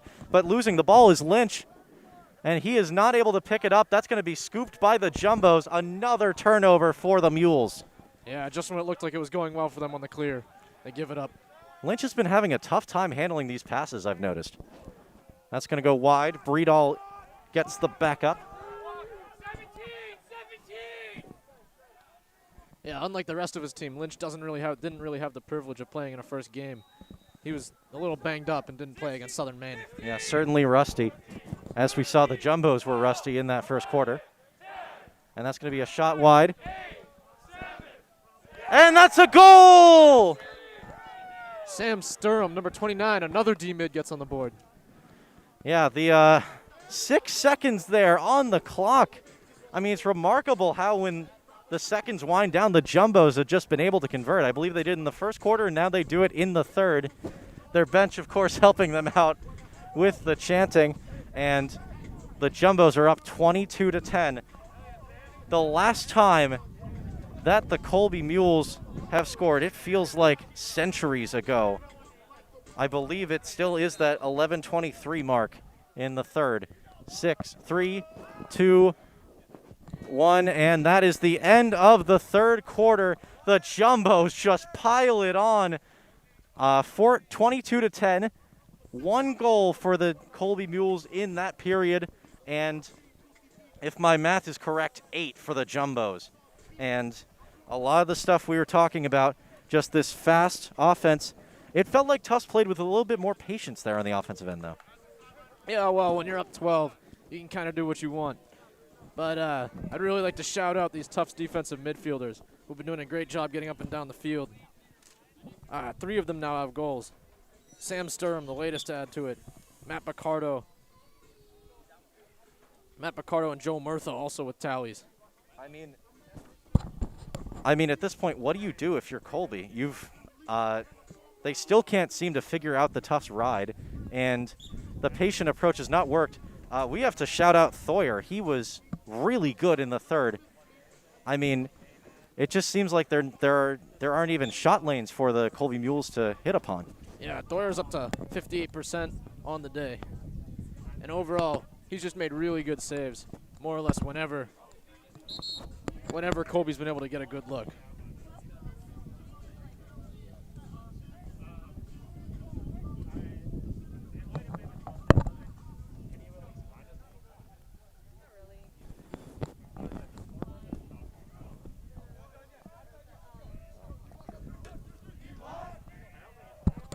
Apologies for for the issues on the time.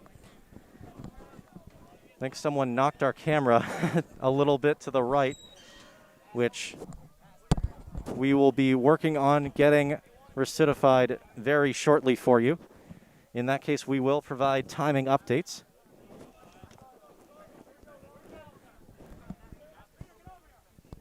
And time is in short supply for the Colby Mules, as that's a face-off one for Tufts. Good ground ball by Kyle Amate, number 50, but they'll turn it over now. Yeah, Tufts have not had that many turnovers in this game thus far. Jumbos are going to have to hustle to get on defense here. Colby could really use a quick strike.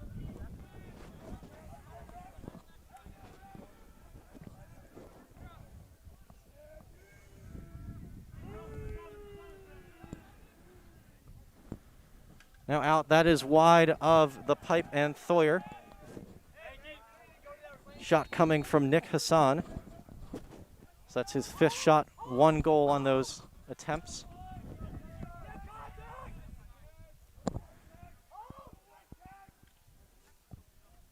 Another wide shot here, and Colby's really just not getting anywhere close to the crease. Yeah, Jack Rickards, he likes to let him fly. He's got a big lefty cannon on him. Yeah. Covered by Finn McTurnan, Tufts' best defender. Also, we've got another goalie substitution that we'll get to after this possession. Now that we've got Billy Chismar has subbed out himself. Cooper Gilblin, excuse me, has come on for the Mules. Has not appeared in a game thus far this season. Yeah, I think that could be kind of a move of just getting some guys in who don't get to play all so often from Coach Guy Van Arsdale. A waving of the white flag, potentially, from the Mules. It's 9 seconds left on the shot clock. They're going to have to move quickly. 6, 5, 4, 3, and that is nowhere close, and I think that's going to be a turnover for the Colby Mules. Yep, 1 second left on the shot clock. Colby will just roll it to the corner, and Tufts will take over. I think it's just striking how it seems like they can't even really get close to the net. Yeah, after a few lapses early on, the Tufts defense has really tightened up. Playing solid, winning their one-on-one matchups, and sliding well when they need to. Now out to Thoyer. Really good third quarter from him.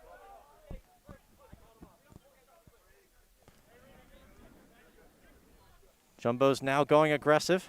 Too high for, actually no, corralled by Breedall. Bit of a risky pass there, but he still would have been the backup. Breedall just content. Jumbo's not in a hurry.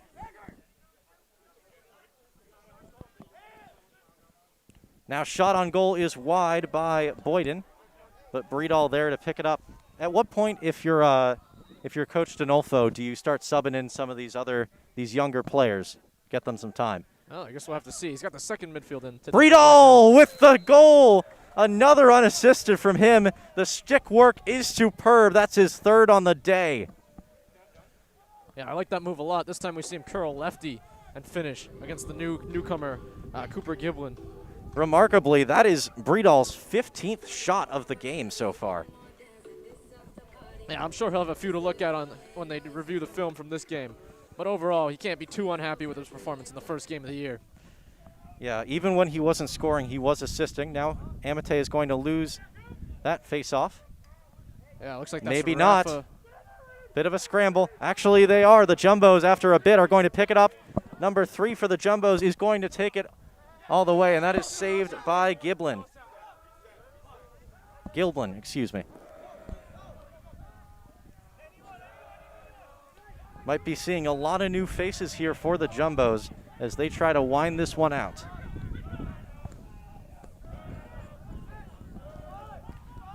Only 4 seconds left to get it over. Yep, Gilblin does get it over. Tufts not too happy about that wide open outlet. And now Colby, with their substitutes, are going to try to get something done here. 23-10 in favor of the Jumbos. 11:54 to go. Yeah, we're seeing a bit more of number three, Jack Reed for the Jumbos on defensive midfield.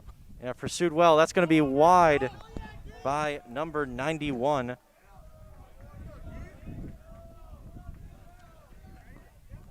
That was, of course, Jack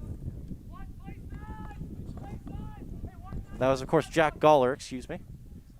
He's still on from the first team. Yeah, it doesn't seem like Colby's punted on this one quite yet. They've still got most of their first-line offensive middies and attackmen out. Yeah, why would you at this point? Got to give it all you got, especially in this limited slate of games. Roars from the Tufts bench right now. That's going to be a missed shot. That's going to be out of bounds. Going to keep possession.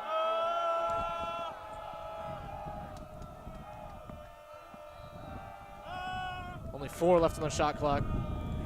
And Colby will roll it to the corner so as to set up a ride.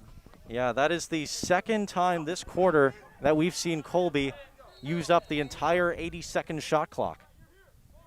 Weren't even able to get a shot that connected with the net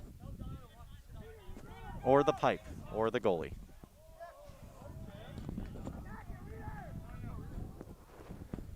High pass in there, and that's going to go out of bounds. A turnover by the Jumbos there, a little sloppy.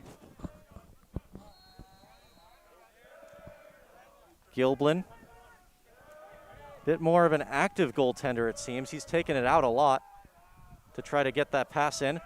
Another opportunity there for the Mules. Yeah, going to cool. try to set up. Now on the shot, save again by Thoyer. That one coming from, I believe, Nick Hassan. And now Jumbos, they score again. Who else but Mac Breedall?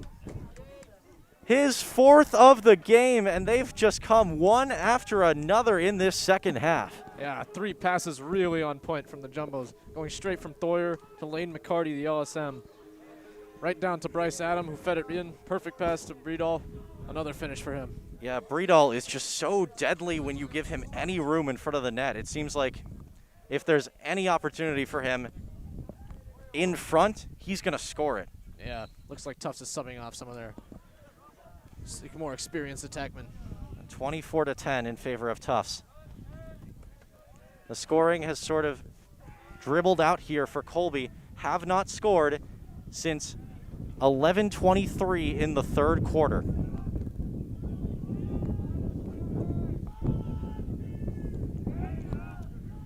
And right now you're seeing Jake Surratt pursued, and that's a turnover. Jumbos for the Mules, caused turnover for the Jumbos. That's going to be Wyatt Watts running forward. He's going to take a shot and miss off of the right side of the pipe. Breedall, though, with the backup. And that's a goal! The Jumbos just striking quickly again. 25-10 Tufts. I think that might have been number 5, actually. That would be Garrett Kurtz. Who's come on for the first time today. Yeah, the sophomore from Vienna, Virginia. And now the substitutes have started to score. This game feels out of reach for the Mules. Face-off one there. Gonna be happy with that. Gonna try to take a quick shot, and that's saved by Thoyer. He's stayed in goal the entire time and has locked down this Mule offense so far. Yeah, we're seeing a bit of number 6, Rafa Brew, for the Colby Mules, taking the face-offs instead of Pilato. And we're going to see a timeout come out here. So, bit of a rest for both teams. The weather has still stayed pretty hot too. I'd say it's about the hottest day of the year. Do you think that may have factored into anything so far in this game? Well, it could be worse, certainly. I think we're just happy to be back covering lacrosse. The players are happy to be back playing lacrosse.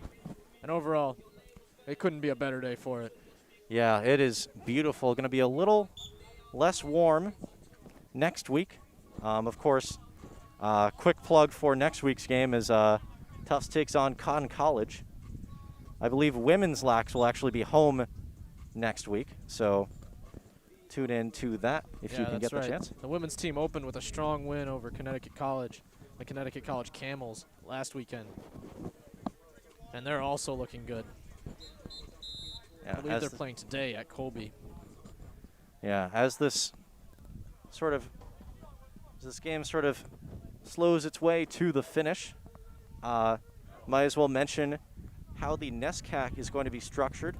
A limited slate for every team. It's going to be divided into 2 divisions. You've got East and West because, of course, due to COVID NESCAC travel restrictions, you are not allowed to stay overnight in the town that you're in, the city that you're playing. You're not allowed to stay overnight. You have to go and come back all in one day, which means we're not going to see the likes of teams like Hamilton at all this season, except for the NESCAC Championship, which will be, of course, the weekend of March 8th, March 9th. Yes, May 8th, that is. May. God, it's May already. That's crazy. Almost. Now the Jumbos in the attacking end. Gonna fire wide. Shot there by number 11, who does not have a spot on the Tufts roster on the website. Indeed not. So only hope to learn his identity if he converts a shot here. That's going to be a ground ball and eventually a turnover corralled by Cooper Giblin. I believe that was Jack Boyden with the drop shot there, or dropped ball. Yeah, it looks like Tufts is subbed out there starting attack line of Bryce Adam, Max Waldbaum, and Mac Brittle. So it's always nice to see some younger guys get runs. Now we've got Noah Froyo running, and that's going to be wide. And speaking of substitutions, we have a new goaltender in the net. That's Cody Weeb for the Jumbos. Yeah, he replaces Joe Thoyer, who's had a really good game. He just rifled it into the attacking end. Colby is going to be a little surprised, and that's a goal! The assist from Weeb. He comes on and helps the Jumbos score. That is number 23 for the Jumbos, Tommy Swank, the sophomore attacker from Madison, Connecticut. Wow, what an outlet pass. We'll have to see if they give him an assist on that one or not. I mean, they should. My God, he almost chucked that the length of that was almost like a 60-yard pass or something. Maybe not 60 yards. But certainly a rifle from the goalie. That's a strong arm right there.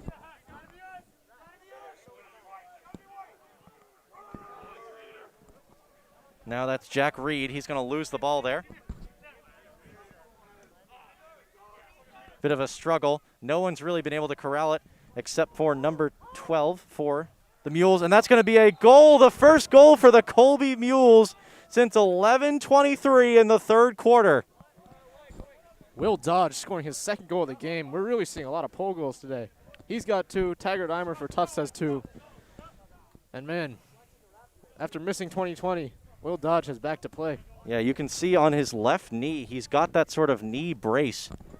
So, recovering from injury, gets his second goal of the day, but ultimately probably not going to be happy about the results of the final contest. Now we've got Amate running with it. Coaches call for him to run off. Both of the face-off men clear the field.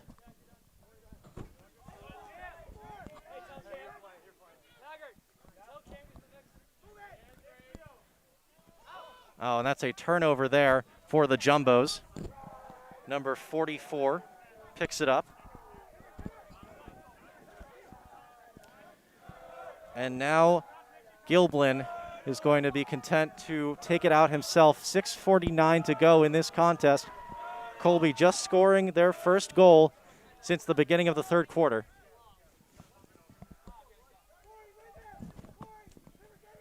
Now setting themselves up. One thing I really like about seeing these substitutes come on is it seems like there's definitely it's definitely a different style of play. You see it's definitely a lot more stick checking, a lot more action. That was an unfortunate turnover for Colby. Completely unforced. That's going to be wide, and I think they're going to give the backup to number 5. Man, number 35, Jensen Korabi there. Absolutely breaking some ankles. Yeah, Garrett Kurtz. Now it's going to be a turnover.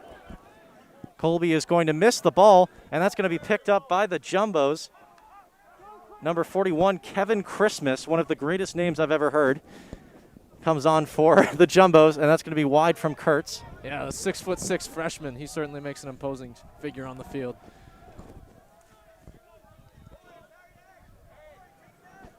Christmas bringing it in. Yeah, he stands out amongst all the other players right now. Now, how big would you say is height a factor in lacrosse? As there's a goal there for the Jumbos.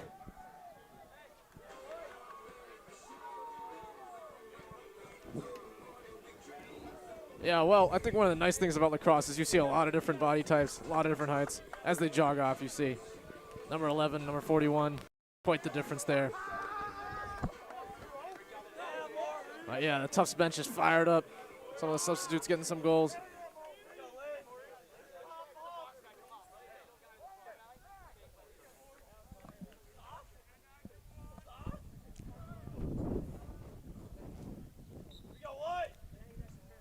Now the Jumbos are going to lose the face-off there. Ball is going to rifle off the back net.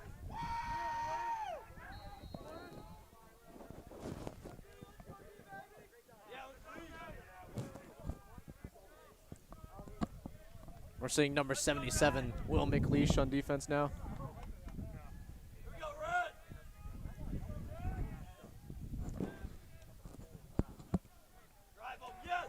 And that's going to be a turnover there by a mainstay, Jack Goller. Here comes the freshman, Shane McAuslin.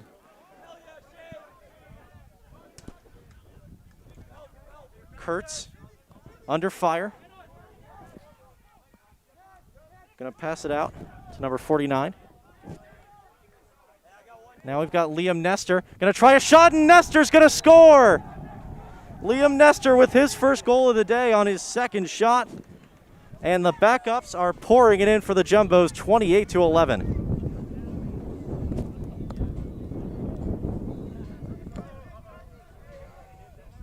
That's a nice dodge downhill and a bit of an unsettled situation and a good calm finish. 4:43 in the fourth. It's not inconceivable that the Jumbos break 30 in this one. No, and this would have been their highest scoring output of last year as well. Now the Jumbos are not going to win that one. That's picked up by Ryan Darby of Colby.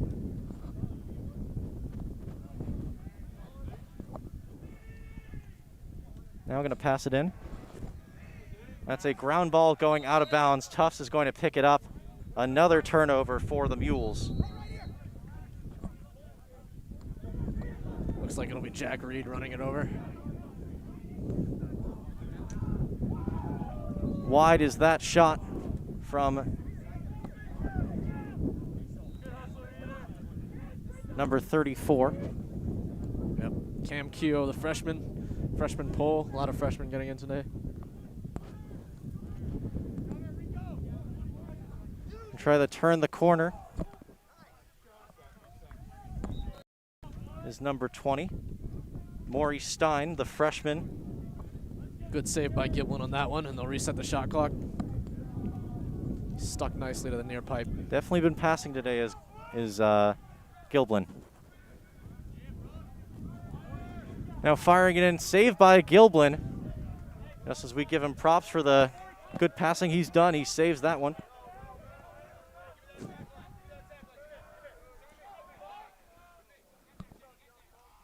And not able to grill that pass exactly as Noah Brooks. Looks like Tufts is prepping for a brand new attack line. Number 32, Matt Rebuck.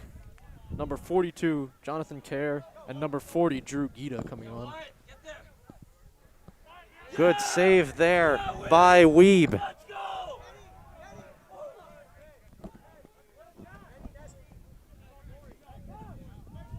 Into number 91. That pass is wide. That shot, excuse me, is wide. Jack Stockdale, the freshman defenseman.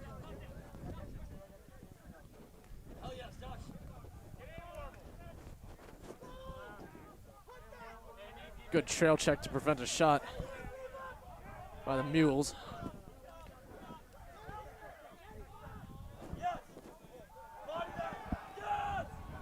That's going to be a turnover forced. Oh, it's a late push there by number 21 Henry Popko on number 24 Watts. Yeah, a couple flags fly on the hit on Gray Warble. Looks like Colby's going to go man up. Looks like it'll be a 30-second technical push on number 11, Liam Nestor.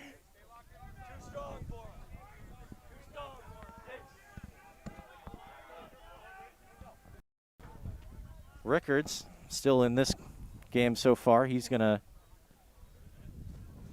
take the ball in for the Mules. Actually, no, excuse me, that's Nolan Zusi.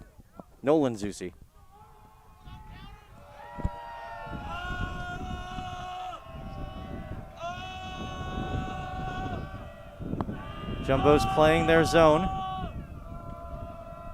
Trying to keep him out, doing a good job so far. We'll see. Shots wide by 21 Popko. And we're going to see who gets the backup, and it's going to stay with Colby. Good hustle there by Rickards. Still playing hard in this one.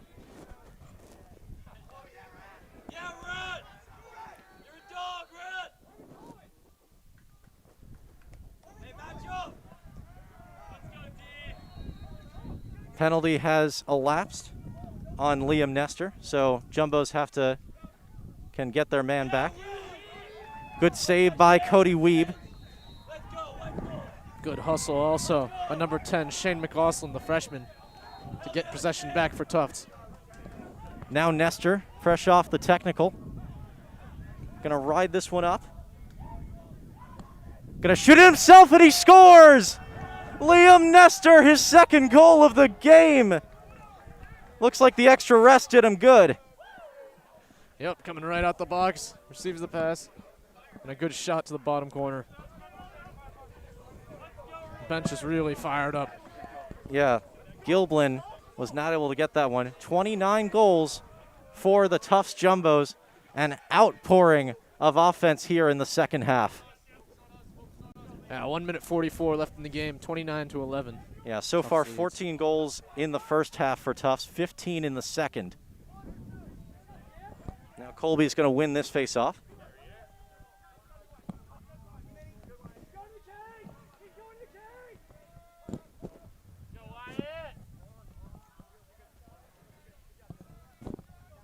Got Derek Muse in there. Actually, excuse me, not Derek Muse. Charlie Lynch fires, not close, and that is going to go to the Jumbos. They're going to say they get possession back. And right now, the shot clock for the Jumbos is bigger than the game clock. So they can just ride this one out. 9 seconds to get it out of their area, and they're going to do that, getting it into Jack Reed.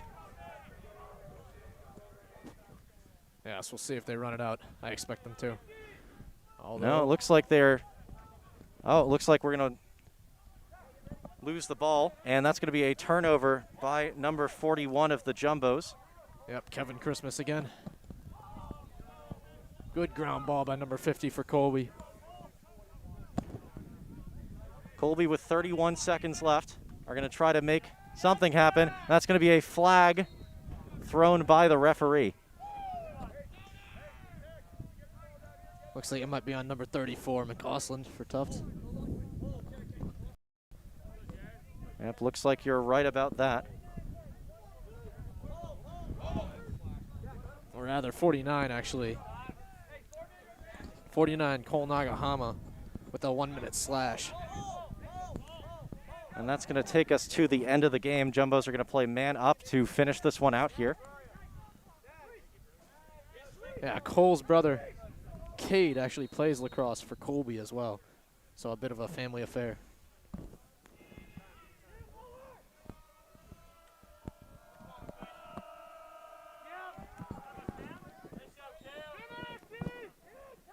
Colby going to keep possession here.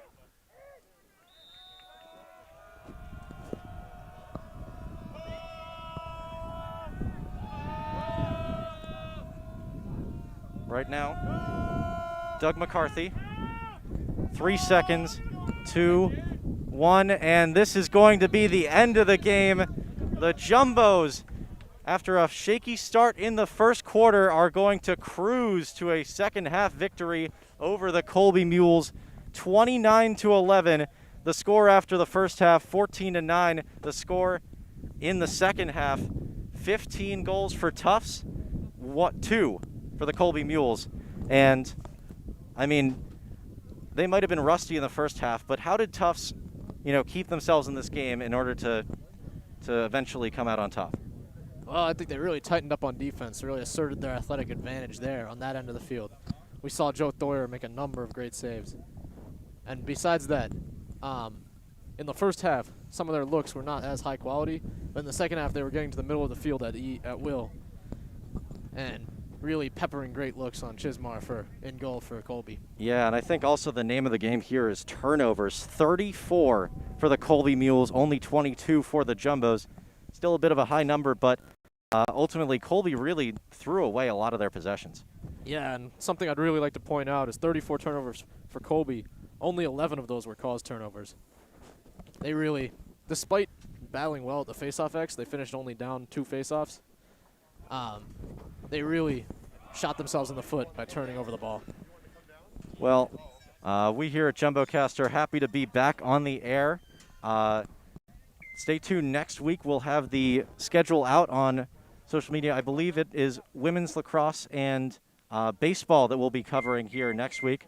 Thank you all for watching. For our entire crew here, producer Henry Stahl, camera person Jenny Liu, my good color commentator here, Joe Schmidt. I'm Trevor Russo. Thank you all for taking the time out of your day to watch this one. We'll see you later.